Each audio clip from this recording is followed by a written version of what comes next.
Chabot. I thank the gentlelady for yielding and the gentleman for yielding. Madam Speaker, the word hero is used a little too often these days, but make no mistake, John Lewis personified the word. He was, without question, a true American hero. The fearlessness he demonstrated throughout the civil rights movement, but especially on the Edmund Pettus Bridge in Selma on March 7, 1965, demonstrated to people across the globe how to stand up for equality, justice, and basic civil and human rights in the face of overwhelming odds. Quite simply, his heroic actions transformed our nation and our world. Early on in my time in Congress, I had the pleasure of meeting Congressman Lewis for the first time.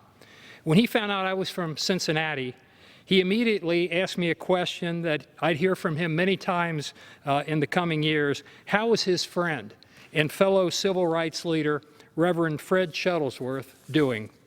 The two men had worked together throughout the 1960s, along with Dr. Martin Luther King, organizing marches, sit-ins, and freedom rides. Like John Lewis, Reverend Shuttlesworth remained committed to civil rights throughout his life and worked diligently to improve conditions in Cincinnati.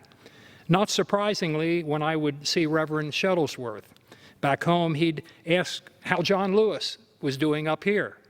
As a result, I was kind of a messenger between these two larger-than-life civil rights icons, and they'll always be inextricably linked in my memory.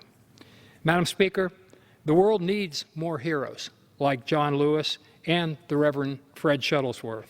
Now more than ever, their dedication to overcoming inequality and changing hearts and minds through nonviolent protest points the way forward as we continue to strive to come together and achieve a more perfect union.